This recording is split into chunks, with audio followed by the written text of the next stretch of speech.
So Ford's Theatre, I have been there, or rather I have been to the Ford's Theatre which exists today. It's been rebuilt. Ford was a personal friend of the Booth family, to the extent that John Wilkes Booth was receiving his mail there, as a matter of course, because he was a touring actor and that was his P.O. box, essentially. So there were plenty of reasons why any given day when he happened to be in D.C. for unrelated reasons, he would need to go by there. And on April 14th, 1865, he went there to pick up his mail and found out that the president and Mrs. Lincoln, and at that point they thought also Ulysses S. Grant and Mrs. Grant were all going to be at the show that evening. At some point before that, the conspiracy which he was involved in, which I will tell you about in a sec, had escalated from a plan to kidnap the president to a plan to murder the president. The kidnap plan, we have a sense of how long it was in place because they were still thinking in terms of, let's kidnap Lincoln and hold him for ransom in formerly and soon to be again Confederate territory. On March 17th, 1865, Booth and his comrades hatched the kidnap plan that was based around Lincoln attending a charity theater performance at the Soldiers' Home, which was a little way out of central D.C. The conspirators were a group of, I'm just going to betray my sensibilities here right away because I despise them as Confederate ne'er-do-wells and slavery fans. So the clown car of slavery fans were a group of people associated around a woman called Mary Surratt. Mrs. Surratt had been a wealthy landholder and owned a couple of taverns and I think a hotel, and she had fallen on financial hard times. She had 2 properties left. She had an inn out in the country, and she had a boarding house in the city. Her boarders included a group of young men who were... Booth was not her boarder. Booth was a friend of guys with the names of Atzerodt and Powell, and Surratt's grown-up son, John Surratt Jr. And together at some point they had formed an active plan, as I said, to kidnap Lincoln. On the 17th, they waited beside the road, ready to kidnap him, and he never showed up. What turned out to have happened was that Lincoln got made to change his plans at the last moment and attend a reception in the hotel in D.C. where Booth was staying, as it happened. Not that any of them knew that at the time, so they had to slink back to their respective hotel and boarding house. At some point between then and the 14th, the plans changed, and what I think happened was that... No, I don't think, I know. 2 things made Booth escalate to murder, and with him the rest of the clown car. One was the Civil War officially ended when Lee surrendered at Appomattox.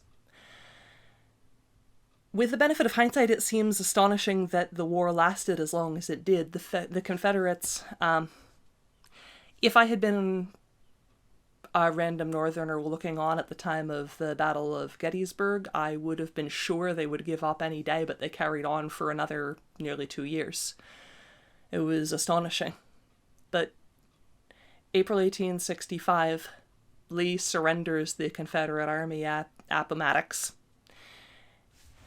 So on the 12th of April, Booth goes to the Surratt townhouse, and one of the other, probably a member of the conspiracy, a guy named Weishman, who immediately gave evidence against all the other members of the conspiracy, so we don't have a strong sense of how involved he was or how behind the plan to kidnap or kill Lincoln he was. But Booth trusted him enough to say that he, Booth, had given up on the theater.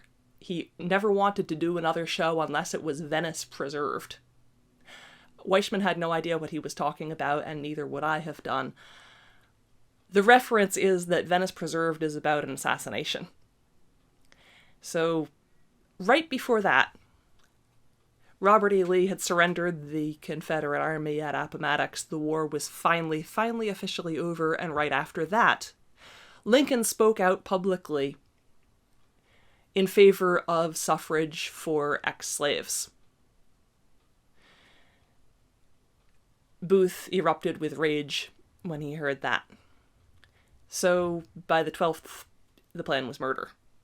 On the 14th, Booth hears that the presidential party is going to be in the theater that night. He spends the day in the theater scoping the joint for murder. The president is going to see the show in a presidential box, which has, there's 2 levels to it. You enter from the hallway into a sort of antechamber, and then you have to go through a further door into the box, which looks out at the stage. Booth arranged a bar which he could leave in the box itself, so as soon as he got in there, he could drop the bar across the door and make sure no one could immediately get in after him. And he walked through, he spent a lot of time walking around the theater plotting his escape route.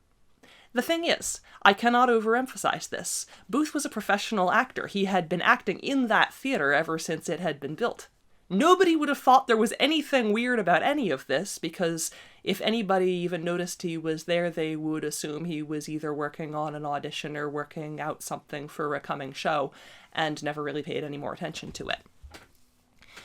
He also arranged for his getaway horse, a guy with the nickname of Peanut. He hired to be waiting in the alley after the show so he could just leap on and voom out of there. That evening, he managed to call a meeting of the Confederate clown car, and he mobilized 2 of the other members to kill the Secretary of State and the Vice President. The thinking, I believe, was that Booth was going to murder Lincoln. Presumably also he intended to murder U.S. Grant while he was in the box. And the other guys would take out the Secretary of State and the Vice President. The idea is to leave the Union without a head, without a next in line for the presidency. And in the resulting chaos, the South will immediately rise again, hail Booth as a liberator and hero, and presumably carry him around on their shoulders and make him a beloved public figure. And then, I guess, restore slavery and restore the South to its former slaveholding glory. What actually happened was rather different, and here I have to say, one of the things which puzzles me about all of this is that Booth had the context to guess how things might not quite go the way I just described. Booth had been acting basically since he was a teenager. He was one of 10 children.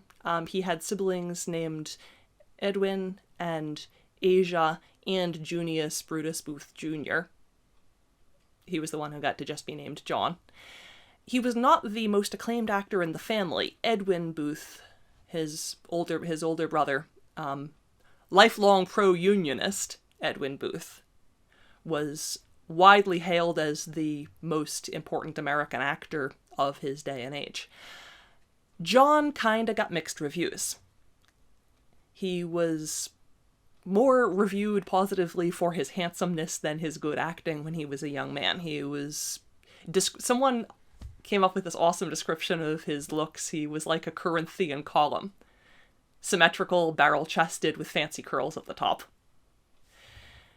He was kind of just there to look pretty in the eyes of some people. In the eyes of others, he was actually a legitimate actor. The reason I'm getting into this is that he had been in multiple productions of Julius Caesar in his career. He said, and I think he said this with conscious irony and a plan in mind to become an assassin when he said this, that his favorite role of all time had been Brutus in Julius Caesar by William Shakespeare. He had also at least once played Mark Antony in a production where his brother Edwin played Brutus. If he'd been paying attention to anything that happens in the back half of that play, he would have noticed that Brutus and Cassius have about a hot minute of being publicly hailed as heroes for murdering Caesar on the reasoning that they believe Caesar is intending to make himself a dictator for life, and destroy the nature of Rome. And then, with Mark Antony's encouragement, the public turns against Brutus and Cassius and declares them bloody-handed murderers and traitors to their nation, and they both wind up dying horribly in a war that tears their empire apart briefly. Somehow none of this seems to have been at the forefront of Booth's mind, but I'm not really here to second-guess his decisions, just find bitter fault with him. So the Lincolns.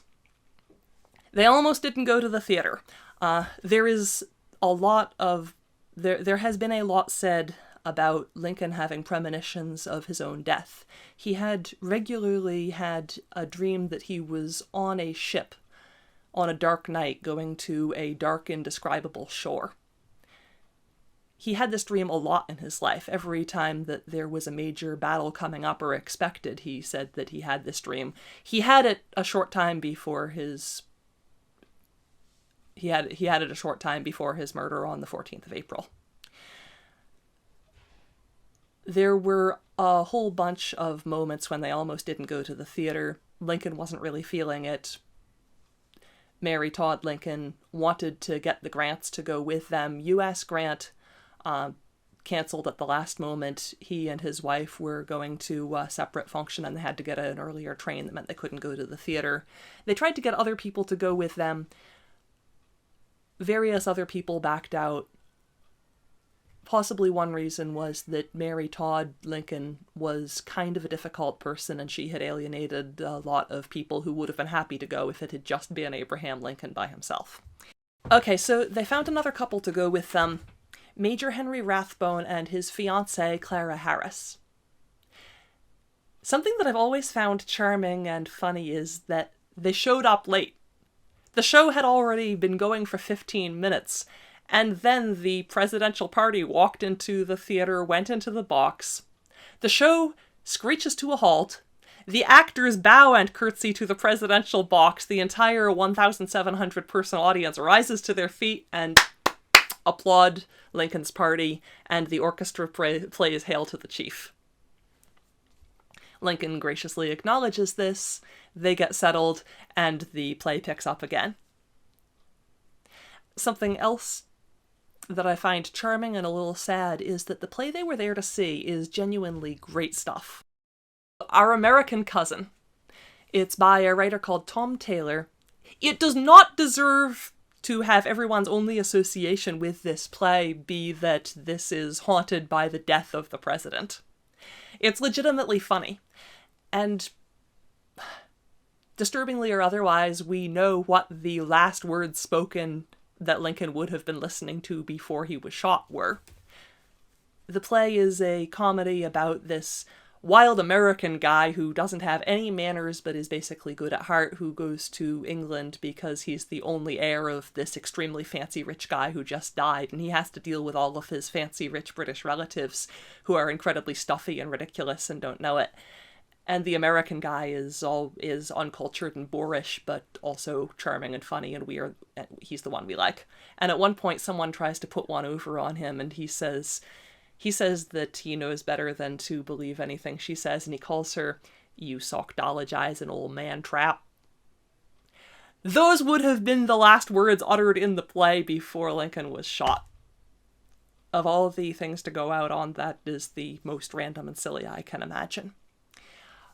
Oh, and the actors changed a gag in the play, and I think they vastly improved it, to salute the president. One of the gags that originally stood is that one of the heroines of this play is this incredibly delicate young woman who asks to be seated somewhere there isn't a draft. And the line was originally something like, "Oh, everybody wants to avoid the draft." That night, the actors changed it to, "The draft has already been stopped by order of the president." So that takes us up to around 9:15. Lincoln's in the theater seeing the show. Booth has just gotten done talking with the other members of the Confederate murder clown car. The only ones I'm going to concern myself with right now are Powell and Atzerodt. Adzeroth got assigned to murder Vice President Andrew Johnson. Johnson was staying at a hotel. Powell was assigned to go murder the Secretary of State. That was William H. Seward. Seward was going to be a softer target because he had had a carriage accident some days before, which had broken his jaw and left him with a lot of bruising and fall damage, and he was in bed recovering at home with his family. So, 3 people, 3 murder missions. Lincoln's sitting next to his wife, and they're enjoying the show after all of the fuss they had trying to figure out somebody to take the other tickets and almost not going. They're having what seems like a really nice time.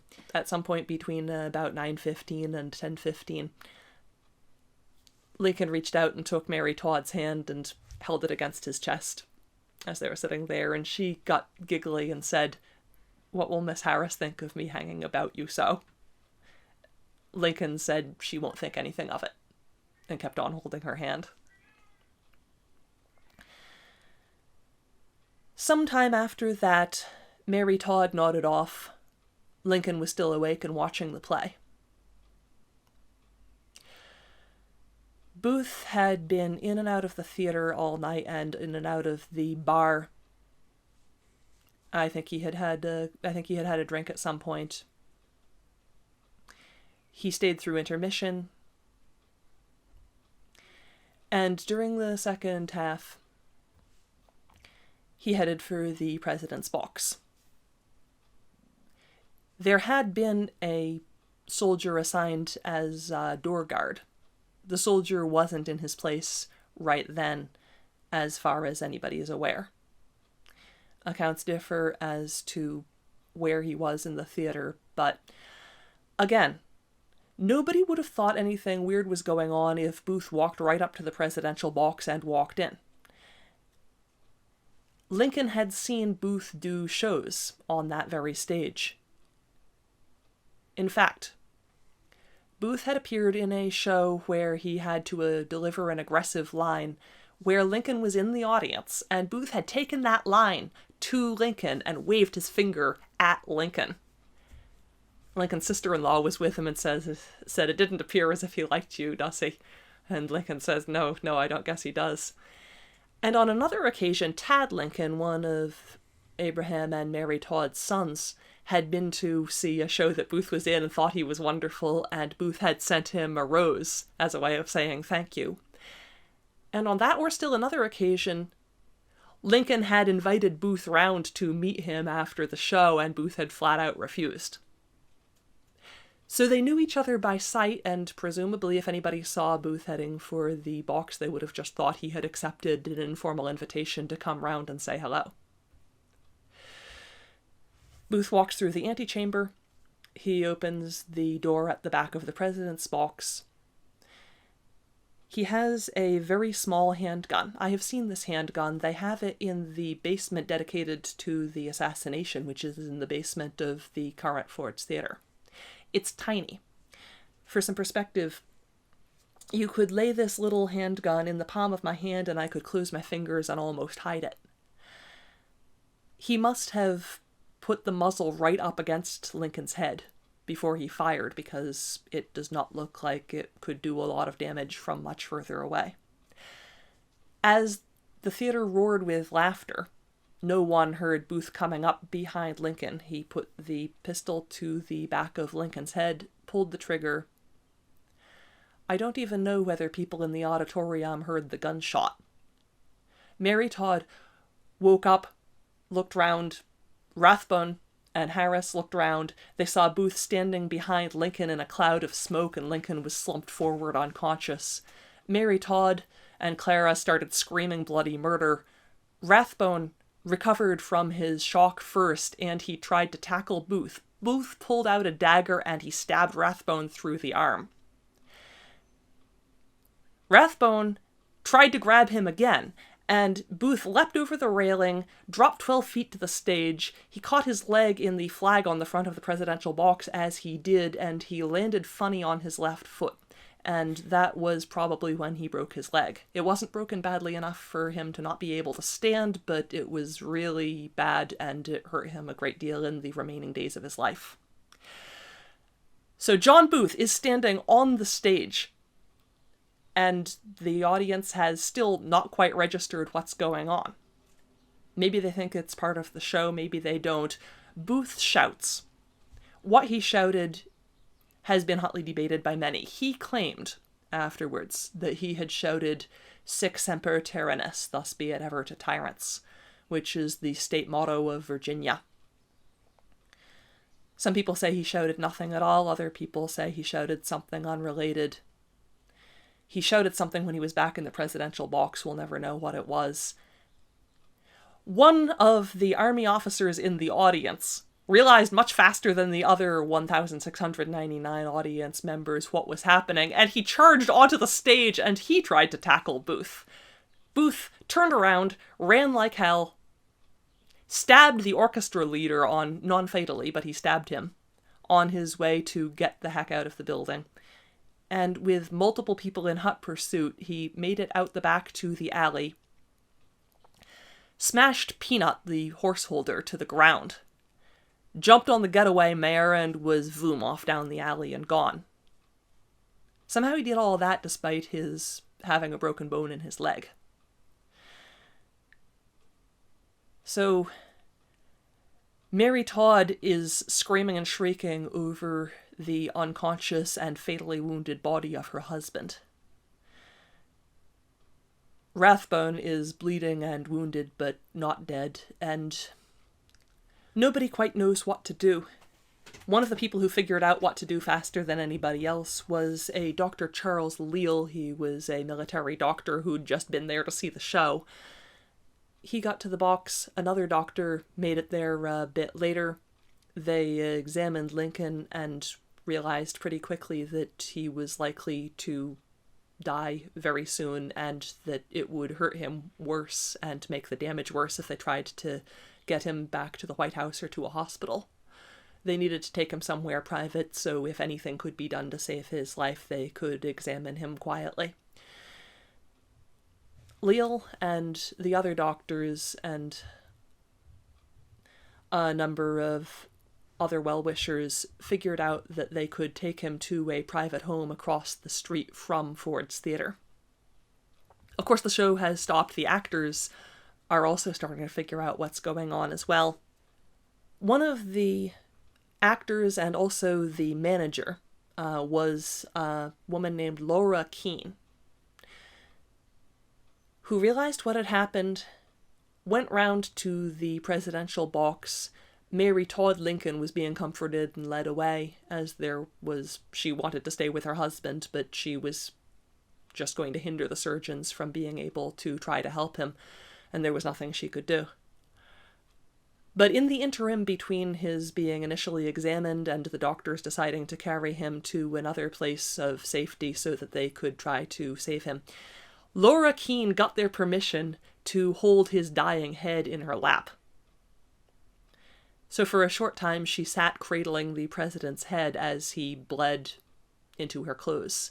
One of her cuffs was saturated with his blood, and she kept it throughout much of the rest of her life, and later on she donated it to the American Museum of Natural History.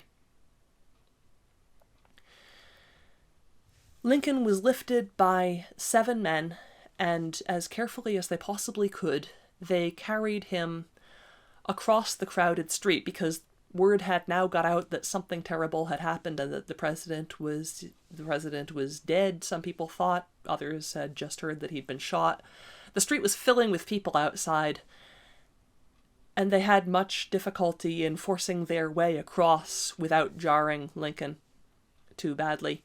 They took him to a private home on the other side of the street, and they laid him on a bed that was multiple sizes too small for him. They had to lay him diagonally with his feet sticking off one corner.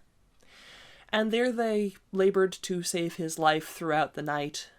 Dr. Leal sat up holding his hand all night because he had seen the damage, and he knew that if Lincoln did recover consciousness, he'd be blind. The bullet had taken out his optic nerves. and he wanted Lincoln to know that he wasn't alone if he did regain consciousness. But there was ultimately nothing that they could do to save Lincoln's life. Lincoln died in the early hours of April 15th. Meanwhile, one of our other murderers, Atzerodt, chickened out. He got as far as finding the hotel where Johnson was staying, and he asked, possibly multiple times, whether this was the hotel where Johnson was staying and if anyone could tell him where in the hotel he was staying. And then he went into the hotel bar and had a drink. And then he had another drink. It all wound up with him getting incapably drunk and deciding to just go home. He really did not want to be doing any of this. And on his way home, he threw away the knife with which he had been going to murder Johnson. He dropped it in a gutter. This was seen by a woman who was passing by and was one of the things that was used to identify and ultimately hang him. Powell. Powell got sent to murder William H. Seward, the Secretary of State. He went round to Seward's house. The butler answered the door.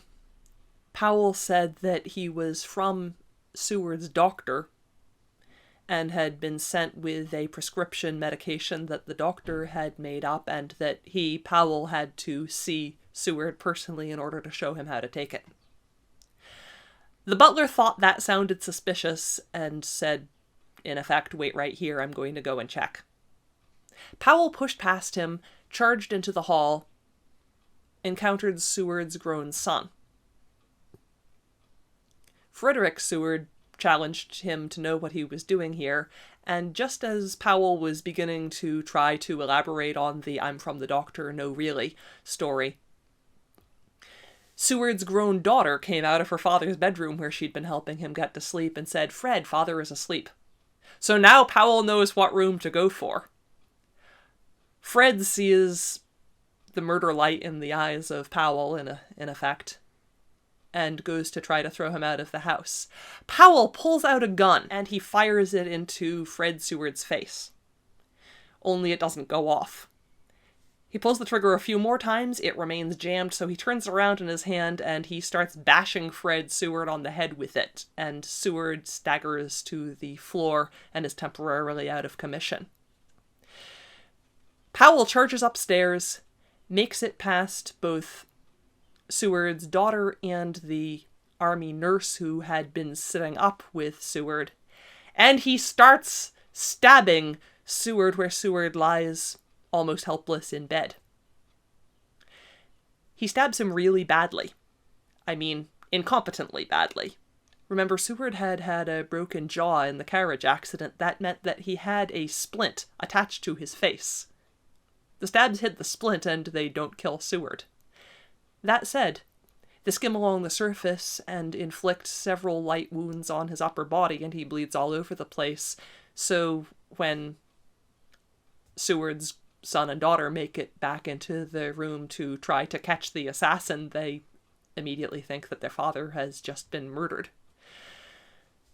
Powell can't deal with both of them at once, and also the army nurse is beginning to recover and they're all coming for him. And he doesn't have a working gun anymore, so he does what anyone would do under the circumstances. He screams, "I'm mad! I'm mad!" Runs like hell and gets out of the house before they can grab him. He spent some time trying for an exit plan, but he did not know DC at all. He couldn't find either transit out of town, or any of his fellow conspirators, or a safe house, or anybody who could hide him. And he didn't really have any other options, so he went home to the Surratt boarding house. Right, where is everybody at this point? Booth and Harold, who is one of the Confederate clown car who was not assigned to do a murder, are on their way into Maryland. Harold is helping Booth get to the home of Dr. Samuel Mudd. Weeks later, Mudd will be swearing in court that he had never met Booth in his life at the time Booth and Harold turned up at Mudd's home at 4 a.m. asking for help. Total strangers to each other. In fact, as you might gather from my delivery of that line, that was not quite true. They had met on at least one other occasion in December of 1864. What I think is extremely likely from context is that Mudd and Booth had both been part of the "let's kidnap Lincoln and hold him for ransom until he restores slavery and the South rises again" plan.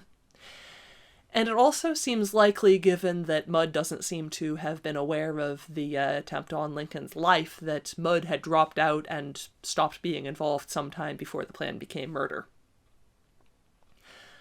But Mudd welcomes them into his home, and he sets the broken bone in Booth's leg. He puts a splint on it, and this involved cutting the riding boot off of Booth's leg because he couldn't treat the bone and he couldn't get the boot off by pulling it without causing Booth incredible pain. So now Booth's got one riding boot and one bare foot. Mudd gives him a shoe for the foot.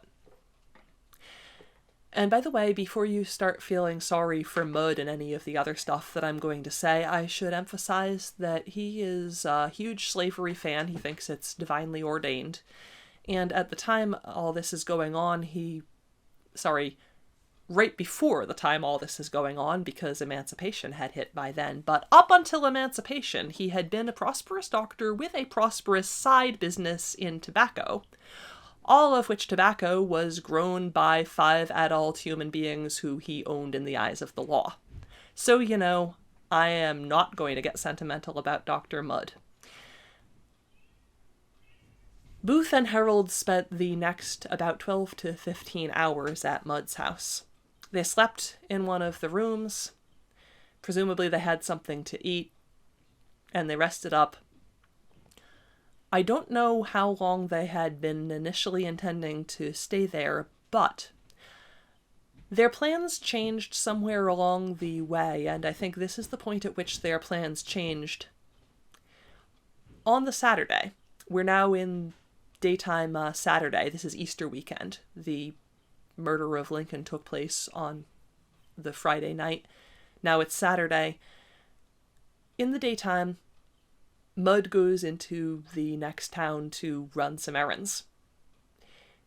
If he didn't know about the murder of Lincoln at the time he treated Booth's leg, he sure finds out about it when he's in town because it was all anybody was talking about. Lincoln had been murdered, and he had been murdered by a C-list celebrity, in effect, whose face was known everywhere. And the entire nation is now alive in a manhunt for Booth. The record is not clear because Mudd would not want to talk about it if this was the case, whether Booth and Harold were at his house when he got back, and he then warned them, "There's a massive manhunt out for you. You are sure to be captured. Get out of here now." Booth, having an optimistic view of what was going to happen upon Lincoln's death, is the driver for a lot of his early behavior. Booth seems to have genuinely thought that the South would rise again and that Confederates would spring up everywhere shouting, "Yeah, you got it, John, death be to tyrants," and that he would be publicly hailed as a hero, including in all the papers. In fact, that didn't happen. Booth got out of Mudd's house with Harold by his side and continued his flight. He was on the run for 12 days, with a series of safe houses at the homes of people who, likewise, like Mudd, denied under oath that they had any idea who he was when he showed up. I am skeptical about this. At the home of his last host, the army caught up with him. He was hunted down by an army regiment who trapped him and Harold in a barn out back of the property, where there was a short siege. The barn was lit on fire. It all wound up with Booth and Harold trapped in a burning barn out back of their last host's home. And the U.S. soldiers outside included a man named Boston Corbett. That was not his birth name. Boston Corbett gave himself a new first name after the city in which he experienced a religious conversion. Boston Corbett, I should say, was a religious zealot and an extremely unusual person. He had a hair-trigger temper, just an explosive bad temper, and was prone to bouts of violence. And he also was chock full of a religiously motivated or religiously enabled sexual self-loathing. At some point in his earlier life, he had been in Boston in what used to be known in the early 20th century as the combat zone. Apparently in the 1850s, it was also a red light district, and he was propositioned by two sex workers when he was on his way home from his job. In a very normal and hinged fashion, he returned to where he was staying and removed his own testicles in an act of self-loathing. He continued to go about his life and enlisted in the Union Army, was almost immediately court-martialed and sentenced to be shot for violence toward a superior officer, was not in fact shot because they couldn't spare the manpower, even if the manpower was unpredictably violent and erratically tempered.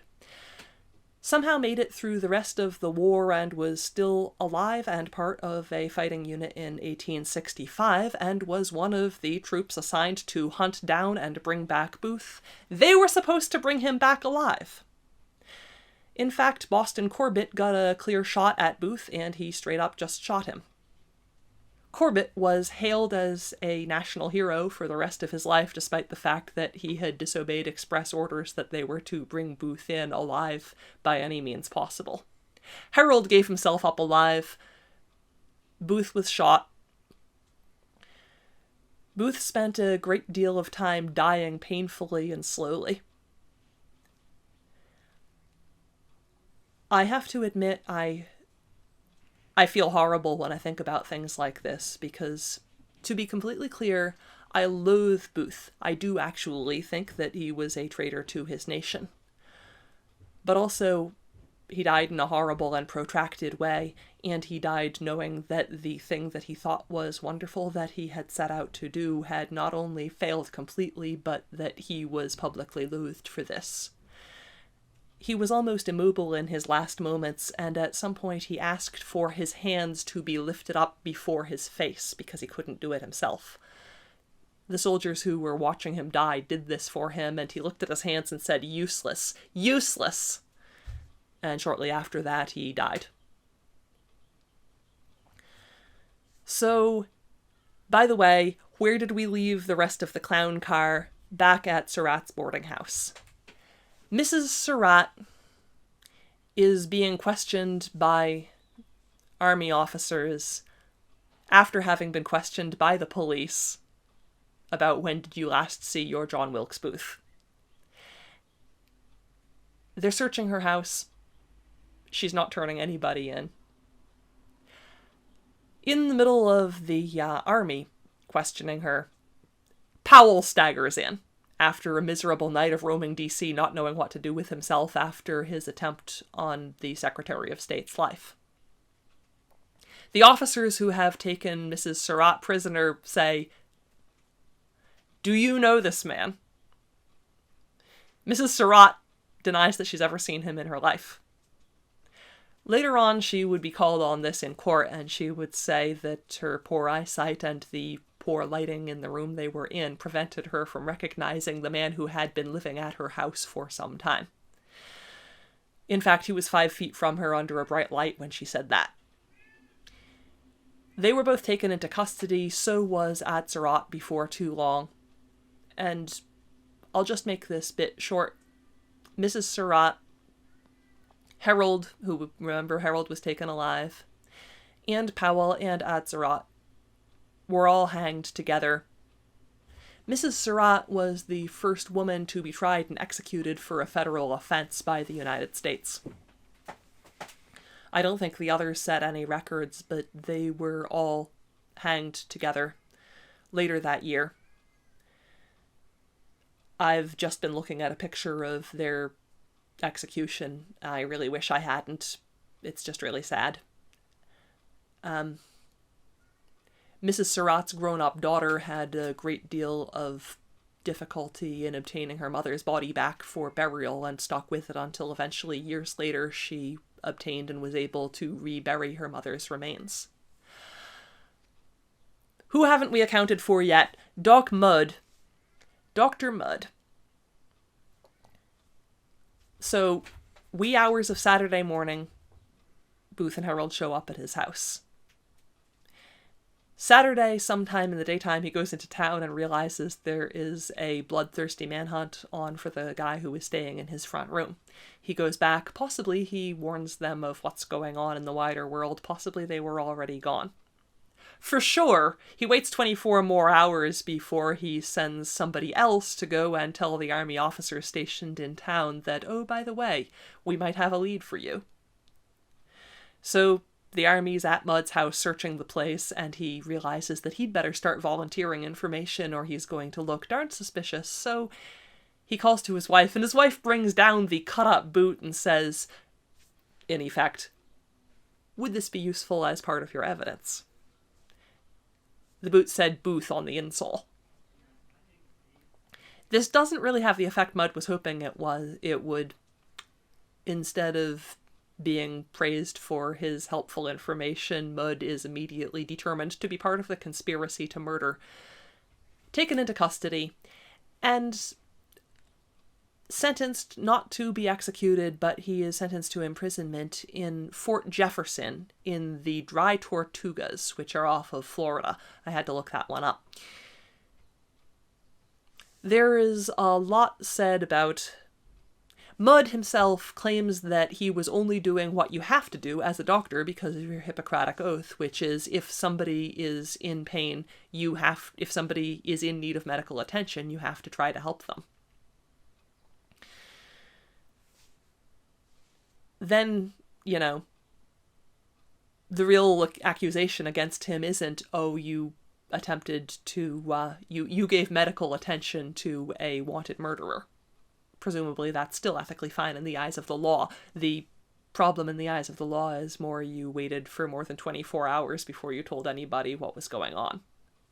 That is a bit harder to justify / make match up. Anyway, from 1865 on, Mudd's in prison in Fort Jefferson in the Dry Tortugas. After he's been in there for 3 months, the military unit guarding Fort Jefferson is replaced by a different military unit. Mudd takes the moment to try to escape on board one of the steamships that's come to the island. He fails. He gets his perks taken away for that. He spends some time as an ordinary prisoner. Then they have a yellow fever epidemic at the prison. Mudd is allowed to exercise his medical skills because the fort doctor straight up died in the yellow fever epidemic in the first wave. And he does actually serve heroically and manage to prevent the outbreak from getting very bad. Multiple soldiers who are serving at the fort testify as to his professionalism and his heroism in saving a lot of lives during that time. They're all very grateful to him. Long story short, President Johnson winds up pardoning him in 1869, and he goes home to his family. So that's about it for Mudd. He lives a few years longer. He gets involved in local politics, or tries to. He is apparently unelectable. He gives up and focuses on being a doctor. And he dies in what's still midlife. And that's about it for his lifetime. And that's about it for the Lincoln conspirators as well. And, Edwin Booth lived to get old. Lived into the 1890s, as I recall. Managed to outlive the horrendous personal tragedy and general all-fired embarrassment of his brother murdering the sitting president. He was a pro-union man all his life, and he was extremely public about that That said, the Booth family were immediately under intense suspicion, and Edwin Booth managed to cooperate with the intense suspicion and the federal searches of his house, his personal papers, and his property in order to essentially do the equivalent of helping the police with their inquiries. And the searchers realized pretty quickly that he had been at odds with his brother for years and was not a party to any of the pro-Confederate leanings of John Booth. Asia Booth Clark, who I haven't mentioned much, but she is one reason we know a lot of personal details about John Booth. He was very close to her. John was close to Asia, and we have a lot of their letters. Asia wrote a memoir about the effect this had on her life later on. She was heavily pregnant with twins at the time John Booth murdered Lincoln, and this meant that she spent the end of her pregnancy being surveilled by police officers or military officers who had to remain in the same room with her at all times. It was just a miserable experience. And she seems like a Confederate sympathizer who was pretty lukewarm on the Union, and this definitely radicalized her a bit. And her husband, and this is one of the horrendous parts, her husband was also under suspicion of being part of the conspiracy, just because by then everybody who had ever had a conversation with Booth was being investigated. Her husband never forgave Asia for involving him in this scandal. He asked Asia for a divorce. She wouldn't give it to him. Eventually, he stopped asking her for a divorce, and they moved to England in an attempt to not ever have to talk about this ever again with anyone. And in large measure, they succeeded in becoming known for things other than being related to an assassin. Their marriage was kaput. They continued to live together, but he had continuous affairs with other women, and they essentially worked apart for the rest of their lives, and he blamed Asia and, by extent, her family for bringing this on him. She didn't have a bad word to say about her brother. Her memoir is painful to read. I would recommend it if you can get a hold of it. If you want, under the circumstances, fairly balanced account of what it's like to love somebody who has done an unthinkable, horrendous thing, you could do worse than try her memoir. Mind you, it's also full of very tendentious rationalizations for what Booth did, but, you know, it's his sister, and she loves him, and it's horrifying to me to think of being in her situation, but there are a lot of people in horrifying situations in this set of stories. Of the presidential party, Rathbone and Harris got married. The rest of their lives, just to sum up without going into the really depressing parts, the rest of their lives were full of unhappiness and distress, and much of it was, most of it, or all of it, was unrelated to their experience of being right there when Lincoln was murdered. It's like, I have seen takes on the history of the Lincoln assassination that I think were coming from people who were closet Confederates and not really owning up to it, which describe this specific thing. The phenomenon that the three people left alive who had been in the box during Booth's murder of Lincoln all had a lot of grief and sorrow in their later lives.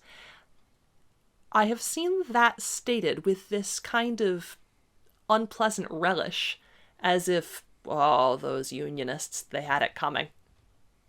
Not that anyone's quite saying that, but there is a slight tone of that. And to be clear, I don't think the grief and tragedy that all three of them met with later in life, or inflicted on each other, or experienced themselves, had anything to do with their political leanings, or that it would have been meaningful if it did. I think that if you look hard enough at anybody's life, the world being the sorry old place it is, they're going to have experienced personal tragedies and griefs plenty by the time that they come to the end of their lifespans. And I think that's just the way of the world for Clara Harris, Major Rathbun, and Mary Todd as well. Mary Todd lives a good deal longer, devastated by grief for the rest of her life, has money troubles, is involved in a completely different, much lighter episode that I might tell you about sometime concerning her wardrobe. And yeah, that's about it. Poor Lincoln then was heard to say, and all has gone to rest. Of all the actors in this town, I love Wilkes Booth the best.